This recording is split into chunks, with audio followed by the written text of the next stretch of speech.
Hello students, welcome back to knowledge garden. આજે આપણે આદર્શ પ્રશ્નપત્ર વિભાગ સી, વિભાગ એ અને વિભાગ બી કમ્પ્લીટ કરેલું છે. હજી ઘણા બધા વિદ્યાર્થીઓના મેસેજ છે કે બેન વિભાગ ડી પણ જલ્દી કરાવો, પણ પહેલા વિભાગ સી કરશું, પછી આપણે વિભાગ ડી તરફ જશું એટલે આપણો આખો આદર્શ પ્રશ્નપત્ર છે એ તૈયાર થઈ જાય. તો ધોરણ 9 ગણિત હમણાંની જે વાર્ષિક અસાઇનમેન્ટ છે 2025ની, એનું આ આદર્શ પ્રશ્નપત્ર છે વિભાગ સી. એની અંદર 38મો દાખલો, જોરદાર દાખલો છે. વિભાગ સી ની અંદર પૂછાય જ આવા દાખલા. મને ખબર છે ચોપડીમાં નથી, છતાં પણ કોમન સેન્સને આધારે આ દાખલા પૂછાતા હોય છે, કારણ કે તમે જે નિત્યસમ શીખો છો એ 8મા ધોરણથી શીખો છો. તો અહીંયા નિત્યસમના જ આપણે ઉપયોગ કરવાના છે ને એને આધારે જ આપણે દાખલા કરવાના છે. જુઓ વિદ્યાર્થી, કોઈ વસ્તુ અઘરી નથી જ્યાં સુધી તમે એને સમજો નહીં ત્યાં સુધી. એકવાર જે વસ્તુ સમજમાં આવી જાય એ વસ્તુ આપણા માટે સહેલી થઈ જાય છે. તો ચાલો હવે કરીએ આપણે 38મો દાખલો વિભાગ સી નો. આનાથી પહેલાના 37 દાખલા આપણે કમ્પ્લીટ કરી લીધા છે બી સુધીના. હવે જો x બરાબર 2 વત્તા વર્ગમૂળ 3, આ x ની વેલ્યુ આપી દીધી છે, તો x ઘન વત્તા 1 ના છેદમાં x ઘનની કિંમત શોધો. હવે આપણે આનાથી પહેલા પણ આવો એક દાખલો કર્યો હતો જેની અંદર આપણે અહીંયા x વર્ગ લીધા હતા. હવે અહીંયા x ઘન છે, બરોબર. તો અહીંયા હું x ની 3 ઘાત ગુણ્યા x ની 3 ઘાત એટલે x ની 6 ઘાત, x ની 6 ઘાત વત્તા 1 છેદમાં પાછી x ની 3 ઘાત. તો x ની 6 ઘાતના જે નિત્યસમ છે ને તમને અઘરા પડે એટલે અહીંયા મેં જરાક સિમ્પલ રીત કરી. અહીંયા શું કર્યું, મેં x ની જગ્યાએ ડાયરેક્ટ કિંમત મૂકી દીધી 2 વત્તા વર્ગમૂળ 3. આમ પણ જોશો તો આ મોટો દાખલો થાય છે. જો 6 ઘાત વાળો કરત તો આવા ડબલ બોર્ડની જરૂર પડે. અને હું નથી ઈચ્છતી કે વિદ્યાર્થીઓ વધારે મગજમારી કરે, વધુ એના ઉપર બર્ડર પડે, એટલે બને ત્યાં સુધી આપણે શોર્ટકટ રીતનો જ ઉપયોગ કરીએ છીએ.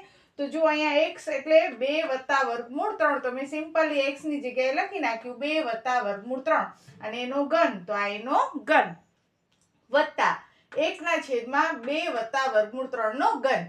હવે આપણે અહીંયા 2 વત્તા વર્ગમૂળ 3 ના ઘનના અવયવ પાડ્યા છે સાઈડમાં, બરોબર. કયા નિત્યસમથી પાડ્યા છે તો આપણે નિત્યસમ પણ લખી નાખીએ. x વત્તા y નો ઘન બરાબર x ઘન વત્તા y ઘન વત્તા 3xy x પ્લસ y. આ નિત્યસમનો મેં અહીંયા ઉપયોગ કર્યો છે. યાદ રાખજો, આ શું છે? નિત્યસમ છે. આ નિત્યસમનો મેં આ 2 વત્તા વર્ગમૂળ 3 નો ઘન ઘડિયા ઘડી આપણે બધી જગ્યાએ આખી લાઈન લખવી એના કરતાં એકવાર અહીંયા સાઈડમાં શોધી નાખવાનું તો સહેલો પડે કે 2 વત્તા વર્ગમૂળ 3 નો ઘન શું, તો આ 2 એટલે આપણા માટે x અને આ વર્ગમૂળ 3 એટલે એ આપણા માટે y. નિત્યસમ શું છે? તો જો જ્યારે પણ કાઉન્સની બારે ઘન હોય ત્યારે તમે કહી શકો પહેલાનો ઘન છેલ્લાનો ઘન વત્તા નિયમના 3 પહેલો ગુણ્યા છેલ્લો, કૌંસમાં પહેલો વત્તા છેલ્લો. હવે કેટલાક વિદ્યાર્થી કહેશે બેન માઇનસ હોય તો કાંઈ નહીં, જે આ માઇનસ છે આ બધી જગ્યાએ જે પ્લસ છે ત્યાં માઇનસ લગાડી દેવાના. પણ આ નિત્યસમ યાદ રહેવો જોઈએ. પહેલાનો ઘન વત્તા છેલ્લાનો ઘન વત્તા નિયમના 3 પહેલો ગુણ્યા છેલ્લો, કૌંસમાં પહેલો વત્તા છેલ્લો. તો હવે અહીંયા 2 વત્તા 3 નો ઘન આવી જ રીતે નિત્યસમથી અવયવ પાડીએ તો પહેલાનો ઘન એટલે 2 નો ઘન, પછી વર્ગમૂળ 3 નો ઘન વત્તા નિયમના 3 એને ગુણ્યા પહેલો પદ, એને ગુણ્યા છેલ્લો પદ, એને ગુણ્યા પહેલો વત્તા છેલ્લો. જો આ બધું એકબીજા સાથે ગુણાકારમાં છે આ 3 થી, એ યાદ રાખજો. 3 પછીની બધી રકમ એકબીજા સાથે શું છે? ગુણાકારમાં. નિયમના 3 એને ગુણ્યા પહેલો પદ, એને ગુણ્યા છેલ્લો પદ, એને ગુણ્યા પહેલા છેલ્લા પદનો સરવાળો. હવે 2 નો ઘન એટલે 2 ધૂ 4 ધૂ 8. પછી વર્ગમૂળ 3 નો ઘન નથી આવડતો તો જોઈએ વર્ગમૂળ 3 ગુણ્યા વર્ગમૂળ 3 ગુણ્યા વર્ગમૂળ 3.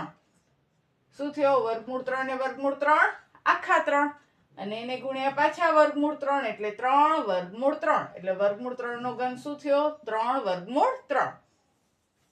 પછી અહીંયા જોઈએ 3 ધૂ 6, 6 ગુણ્યા વર્ગમૂળ 3 એટલે 6 વર્ગમૂળ 3. એ હજી આ 2 વત્તા વર્ગમૂળ 3 ને ગુણશે. 8 ના 8, 3 વર્ગમૂળ 3 એમને ભૂલથી આ બેનો સરવાળો ન કરી નાખાય કે 6 વર્ગમૂળ 3 ને 3 વર્ગમૂળ 3 એટલે 9 વર્ગમૂળ 3, કારણ કે આ બધેનો ગુણાકાર કરવાનો. તો આપણે ખાલી 3 દુ 6 વર્ગમૂળ 3 કર્યા છે, એનો હજી આની સાથેનો ગુણાકાર બાકી છે. અને ભાગુ સબાના નિયમ મુજબ પેલા ગુણાકાર થાય પછી જ સરવાળા બાદ બાકી થાય. એટલે આ પદ છે એ એકલો નથી, એનો આની સાથે ગુણાકાર બાકી છે. તો હવે આપણે જોઈએ 6 દુ 12 વર્ગમૂળમાં 3 અને 6 વર્ગમૂળ 3 ને વર્ગમૂળ 3 કેટલા થઈ જાય? આખા 3 થઈ જાય. તો જો 6 દુ 12 વર્ગમૂળ 3 અને 6 વર્ગમૂળ 3 ગુણ્યા વર્ગમૂળ 3 આખા 3 એટલે 6 તેરી 18. હવે વર્ગમૂળ વાળા ને વગરના કરો નાતી ભેગા. હવે ભૂમિબેન છે ને રીસાઈ ગયા. બેન બધે એનું નામ તમે વિડીયામાં લ્યો છો, મારું નામ તો ક્યારે લેતા જ નથી. હાલો ભૂમિબેન, તમે જ સોલ્વ કરાવો. હા, નાતીલા કોણ છે? 8 અને 18. તો 18 ને 8 કેટલા થાય? 26. પછી 3 વર્ગમૂળ 3 ને 12 વર્ગમૂળ 3 એ નાતીલા જ છે ને, તો 12 વર્ગમૂળ 3 અને 3 વર્ગમૂળ 3 એટલે 12 ને 3 15 વર્ગમૂળ 3. તો હવે આપણે આપણો આન્સર મળી ગયો 26 + 15 વર્ગમૂળ 3. કેનો આન્સર છે આ? 2 + વર્ગમૂળ 3 નો ઘન. તો હવે જ્યાં આપણે 2 + વર્ગમૂળ 3 નો ઘન લખ્યો છે ત્યાં આપણે આ લખી નાખવાનું કે 26 + 15 વર્ગમૂળ 3 વત્તા 1/26 + 15 વર્ગમૂળ 3, કારણ કે આ 2 + વર્ગમૂળ 3 નો ઘન છે. હવે રાઉન્ડ ફેરવીએ તો 26 + વર્ગમૂળ 15 વર્ગમૂળ 3 એને ગુણ્યા 26 + 15 વર્ગમૂળ 3 વત્તા 1 અને છેદમાં પાછા 26 + વર્ગમૂળ 15 વર્ગમૂળ 3. આ બેનો ગુણાકાર વત્તા 1 ને છેદમાં પાછો જેમ છે તેમ. તો જો આ બેનો ગુણાકાર એટલે મેં કાઉન્સમાં લખી નાખ્યો કે બે કાઉન્સ એટલે એક સાથે શું થયો કહેવાય? ગુણાકાર જ થયો કહેવાય. એટલે 26 + 15 વર્ગમૂળ 3 ગુણ્યા 26 + 15 વર્ગમૂળ 3 એને વત્તા 1 અને છેદમાં પાછા 26 + 15 વર્ગમૂળ 3. બે કાઉન્સ સરખા છે, નિશાની પણ કેવી છે? સરખી છે. જો બંને પ્લસ પ્લસ છે. જો નિશાની જુદી જુદી હોય ને એનો નિત્યસમ અલગ હોય છે, જે કાલે મેં છેદના સમીકરણમાં એ કરાવ્યો હતો ને, આજે પણ રિપીટ થવાનો જ છે. અને આજે એ બે વસ્તુ આ એક જ દાખલામાં આપણને જોવા મળશે. જો અહીંયા કને બંને રકમ કેવી છે? સરખી છે. 26 સાથે 26, 15 વર્ગમૂળ 3 તો 15 વર્ગમૂળ 3. અને બંનેની નિશાની પણ કેવી છે? સરખી છે. તો આપણે લખવાનો 26 + 15 વર્ગમૂળ 3. આ બે કાઉન્સ સરખા છે એટલે એનો વર્ગ વત્તા 1 છેદમાં 26 + 15 વર્ગમૂળ 3. હા, હવે તો બધાને ખબર છે કે ભાઈ 26 + 15 વર્ગમૂળ 3 આખા કાઉન્સનો વર્ગ. બે કાઉન્સની બારે વર્ગ છે એટલે ગીત ગાવાનો. કોણે કીધું? ભૂમિકાએ કીધું. ચાલો ભૂમિકાબેન, પેલે પેલાનો વર્ગ, છેલ્લે છેલ્લાનો વર્ગ. પેલે પેલાનો વર્ગ, છેલ્લે છેલ્લાનો વર્ગ, વચમાં નિયમ ના બે.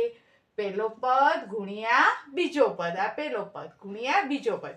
જો પેલાનો વર્ગ, છેલ્લાનો વર્ગ, વચમાં નિયમના બે, પેલો પદ ગુણ્યા છેલ્લો પદ. પાછળ વત્તા 1 છે એ ભૂલાઈ ન જાય. 26 + 15 વર્ગમૂળ 3. હવે 26 નો વર્ગ કરો. ભાઈ અહીંયા જો ગુણાકાર તો ઘણા બધા કરવા જ પડશે હો. હવે 9મા ધોરણમાં આવ્યા, પછી 10મા ધોરણમાં આવશો એટલે પાડા તો પાકા આવડવા જ જોઈએ, ગુણાકારે આવડવા જોઈએ. તો 26 × 26 કરો તો 676. 26 નો વર્ગ 676. પછી 26 દુ 52. 52 × 15 કરશો તો 780 અને પાછળ પૂછડો વર્ગમૂળ 3. જો 26 નો વર્ગ એટલે 26 × 26 676. 2 × 26 52 એટલે કે 26 દુ 52. 52 × 15 કરો તો 780 એને ગુણ્યા વર્ગમૂળ 3 વત્તા 15 નો વર્ગ 225. 15 × 15 225 ને વર્ગમૂળ 3 નો વર્ગ એટલે આખા 3 તો 225 તેરી 675 ને વત્તા 1. જો અહીંયા 15 નો વર્ગ અને વર્ગમૂળ 3 નો વર્ગ આખા 3 પછી બંનેનો ગુણાકાર. ક્લિયર? હવે 26 + 15 વર્ગમૂળ 3. હાલો નાતીલા ભેગા કરો. 676, 675 ને 676 તો 676 ને 676 કેટલા થયા? 1352. સરવાળા તો આવડે જ. 676 + 675 વત્તા 1 એટલે કે 1352 વત્તા 780 વર્ગમૂળમાં 3 ને છેદ તો જેમ છે તેમ. હવે વળી જુઓ, છેદ આવ્યો, છેદમાં શું આવ્યું? વર્ગમૂળ આવ્યું. અને છેદમાં વર્ગમૂળ આવે તો ગણિતને મંજૂર નથી કે છેદમાં વર્ગમૂળ આવવો ન જોઈએ. તો આપણે છેદનું શું કરશું? સમીકરણ કરશું. કેવી રીતે સમીકરણ કરશું? તો આ જે રકમ છે એને નીચેના છેદ સાથે ગુણવાની, પણ નિશાની બદલાવીને. આ પ્લસ છે તો ઉપર નીચે શું કરવાનો? માઇનસ માઇનસ કરી નાખવાનો. કાલે આપણે એક દાખલો કર્યો હતો ને એમાં મેં ભૂલથી છે ને રકમ બદલાવી નાખી હતી. છેદના સમીકરણમાં આઈ થિંક લાસ્ટ દાખલો આપણો હતો, ચોથો કે પાંચમો, છેદનું સમીકરણ કરવાનું. બાય મિસ્ટેક મેં અહીંયા કને દાખલો આખો સાચો છે એટલે કે દાખલામાં કંઈ ભૂલ નથી, પણ તમે કદાચ કમ્પેરિઝન કરશો તો આદર્શ પ્રશ્નપત્ર મુજબ જવાબ નહીં આવતો હોય, કારણ કે અહીંયા પ્લસની જગ્યાએ મેં રકમમાં માઇનસ કે માઇનસની જગ્યાએ પ્લસ એવી કંઈક લખવામાં મિસ્ટેક થઈ હતી ને એ પ્રમાણે દાખલો ગણેલો છે. પણ તમે ફરીથી રીપીટી પ્લસનું માઇનસ કરીને ફરીથી દાખલો ગણજો. તો જોઈએ 1352, પછી 780 વર્ગમૂળ 3 ને ક્યાં ગયો આપણો, હા આ 1352 780 વર્ગમૂળ 3 ને 26 + 15 વર્ગમૂળ 3. તો અહીંયા પ્લસ છે તો આપણે શેનાથી ગુણશું? માઇનસથી ગુણશું. માઇનસથી ગુણીએ તો વળી ગુણાકાર આવે. 1352 આ પેલી રકમ છે એને ગુણ્યા એકવાર 26 કરો એટલે કે કેટલા આવશે? 35,152. પછી 1352 એને ગુણ્યા 15 વર્ગમૂળ 3 કરો એટલે 1352 ગુણ્યા 15 કરવાના એટલે 20,280 પાછળ વર્ગમૂળ 3 લગાડી દેવાનો. પછી 780 વર્ગમૂળ 3 ગુણ્યા 26 કરો. હવે આ બીજી રકમને પેલા પદ સાથે ગુણો તો 20,280 વર્ગમૂળ 3 અને 780 ગુણ્યા 15 વર્ગમૂળ 3 કરો તો 35,100. બરોબર. આ પેલી રકમ એ આ બંને સાથે ગુણશે, આ બીજી રકમ છે એ પણ આ બંને સાથે ગુણશે. પણ છેદમાં એવું નહીં કરીએ. છેદમાં પેલા સાથે પેલો અને છેલ્લા સાથે છેલ્લો. શું કામ આવું? તો જો મેં હમણાં જ કીધું હતું ને કે આપણું રિપીટ થશે જ. શું રિપીટ થશે? તો મેં કીધું હતું કે જો બંને રકમ સરખી હોય અને બંનેમાં પ્લસ પ્લસ હોય તો આખા કૌંસનો વર્ગ. અહીંયા જો બંને રકમ સરખી છે પણ બંનેમાં પ્લસ પ્લસ નથી, એક પ્લસ છે ને એક માઇનસ છે, તો ત્યારે આપણે પેલા સાથે પેલાનો ગુણાકાર કરવાનો, છેલ્લા સાથે છેલ્લાનો ગુણાકાર કરવાનો.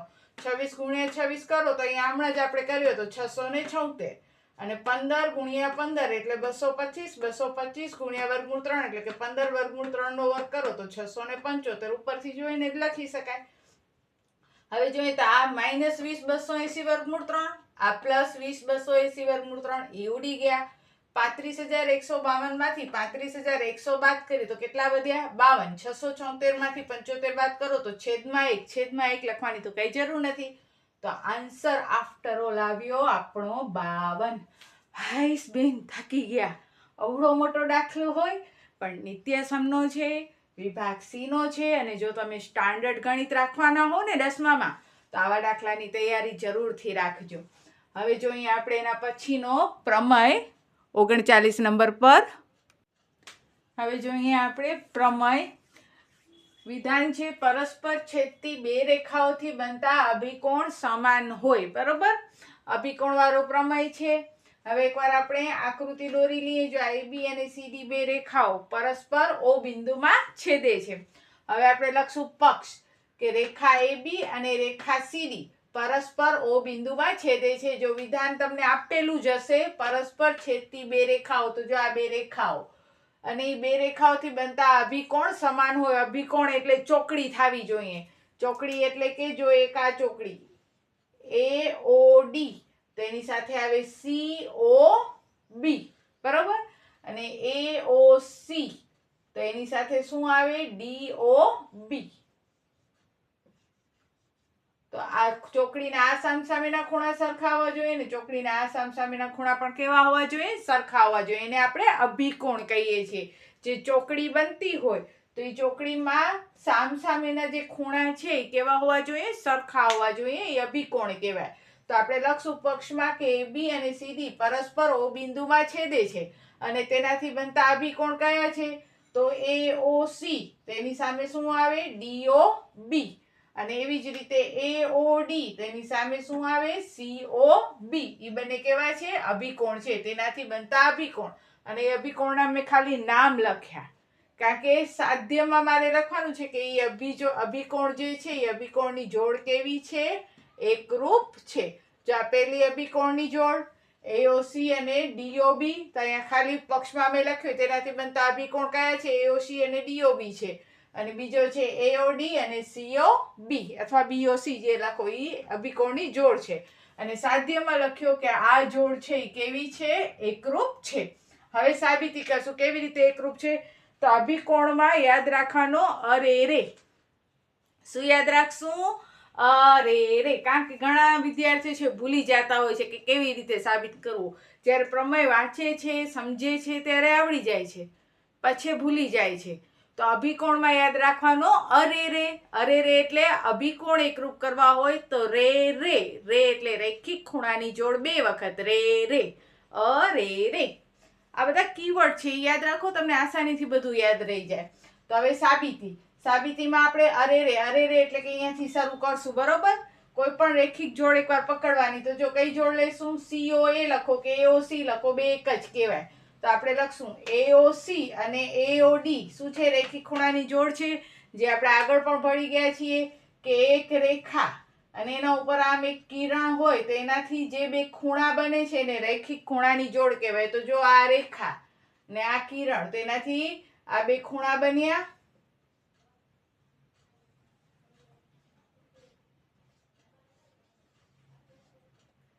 આ આપણી રેખા ને આ આપણો કિરણ, તેનાથી આ બે ખૂણા બન્યા AOC અને AOD.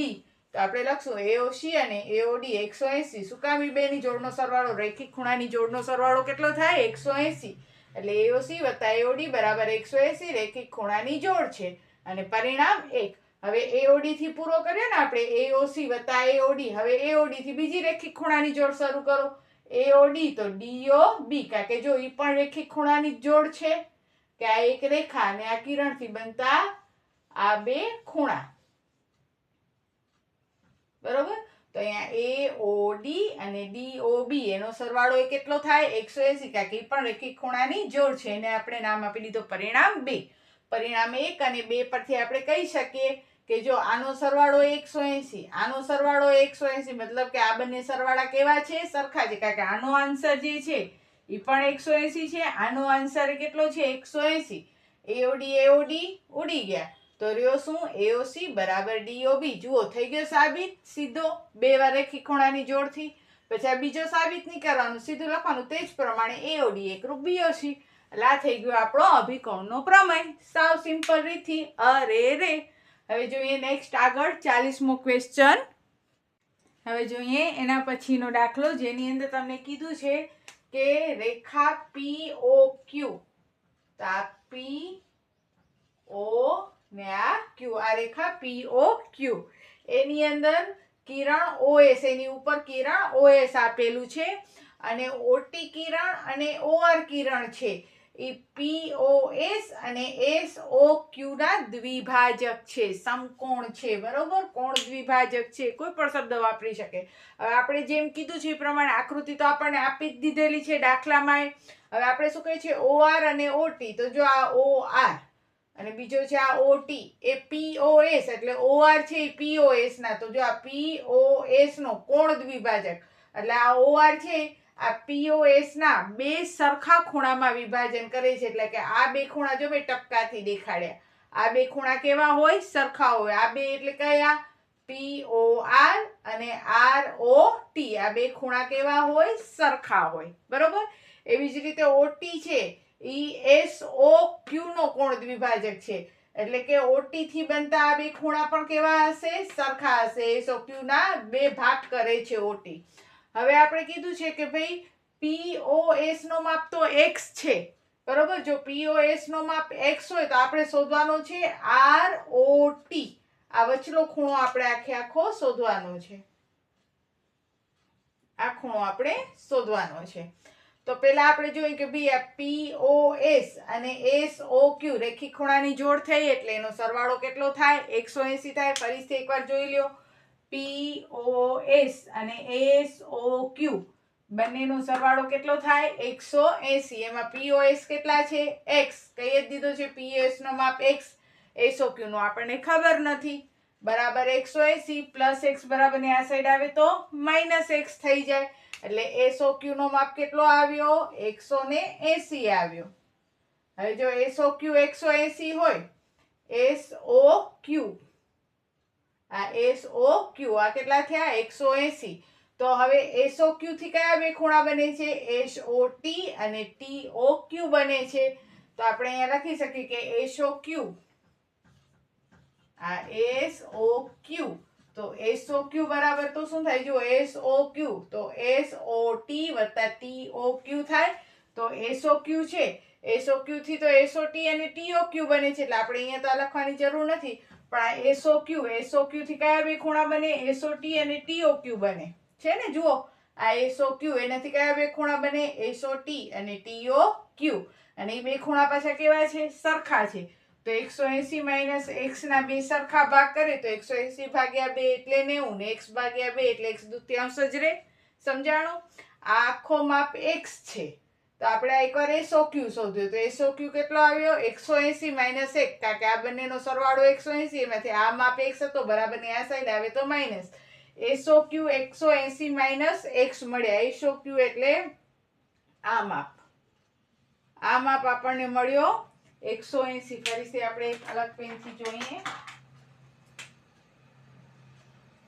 આ માપ આપણને મળ્યો 180 માઇનસ x. હવે જે આ બ્લુ રંગથી મેં જે માપ દેખાડ્યો છે, બરાબર, તો એ બે ખૂણાના સરખા ભાગ કરે છે. જો આ OT છે એ SOT અને TOQ કેવા થાય? સરખા થાય. તો આખો ખૂણાનો માપ 180 માઇનસ x છે. તો એના બે સરખા ભાગ આપણે કરીએ તો 180 ભાગ્યા 2 એટલે 90 ને x ભાગ્યા 2 એટલે x ભાગ્યા 2 જ રહે. તો 90 માઇનસ x ના છેદમાં 2, એટલે કે આ પેલા ખૂણાનો માપ કેટલો આવશે? 90 માઇનસ x ના છેદમાં 2. બીજાનો માપે કેટલો આવશે? 90 માઇનસ x ના છેદમાં 2. તો આ બે ખૂણાના માપ થયા 90 માઇનસ x ના છેદમાં 2. આ બે ખૂણાના માપ શું થયા? તો જો POS, તો POS શેનાથી બને છે? જુઓ, આ POS શેનાથી બને છે? POR અને ROS થી બને છે. તો POR ને ROS તો કેવા છે? સરખા છે. આ બેના સરવાળાથી બને છે. પણ POR